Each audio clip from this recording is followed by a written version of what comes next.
we have here is the new Quackhead Canada Goose call. This is actually a Hunter series, so it has a poly insert, an unshaved reed, a stainless band, and a wooden barrel. And this is the Hunter series Branamax through R&T Calls.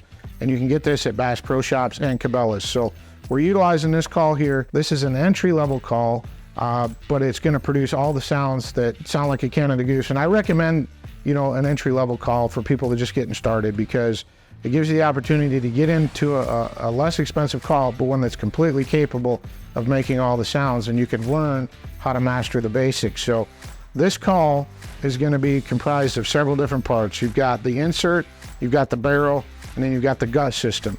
The gut system has a wedge and then a reed that is sandwiched in between the wedge and tone board. Now, how to take care of these calls, you're going to want to take, it's not like a duck call where you've got a cork in it, so the cork's not going to smash down or swell up.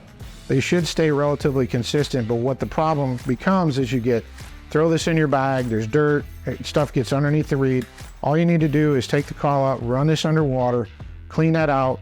You can take a little piece of dental floss or a dollar bill and get it underneath there and get all the dirt out.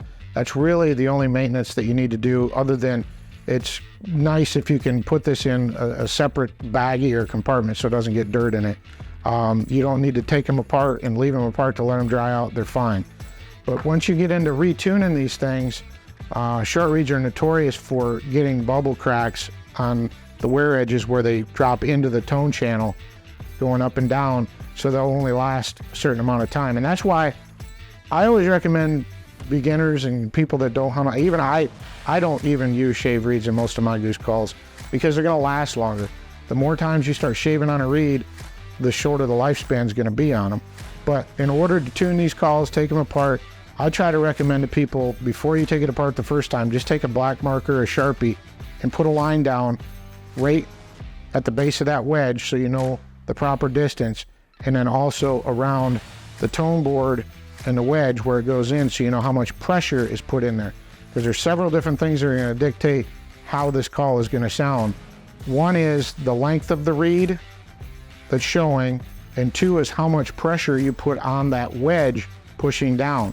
The more pressure, the farther you push that in, the more pressure you put in there, the less bottom end that call is going to have, but it's going to have a sharper top end.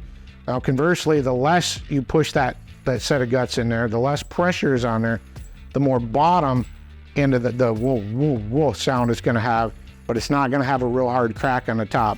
And now everybody has a different personal preference. I like to just tune them where it's somewhere in the middle, so I have a little bit of both, and you can get some of all those sounds out of it.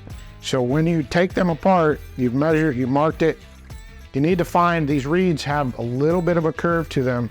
You can put them between your fingers and just bend it, and no matter what direction you turn it, it's always going to bend the same way. Or this isn't a very good flat surface, you can put it on a flat surface and it'll either spin on the center if the curve's up, but if the curve's down, it'll spin on the end. So you always want the curve up on these short reed goose calls, and you always want the tip of the reed to go into the very tip of the tone channel. And when it's on there, I'll lay my wedge down, and then I'll get it to where it just goes, you push down on it, and the tip goes just in there, and then I'll place it into the call, get it where I want it to, and then tighten it up and then blow it. So I take this one apart here.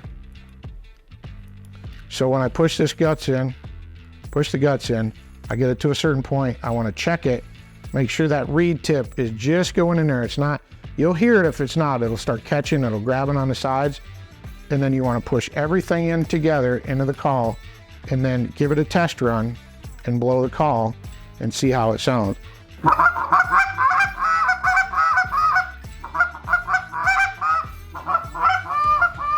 I like a call that's got a little bit of everything, one of those, and then if I'm gonna carry an extra call or two on my lanyard, I'll have one a little bit higher pitched and one a little bit lower pitched for different days and different scenarios, because you'll find geese on certain days will react to certain sounds more than others. So there's some good tips for you to utilize out in the field, and hope you have a good fall.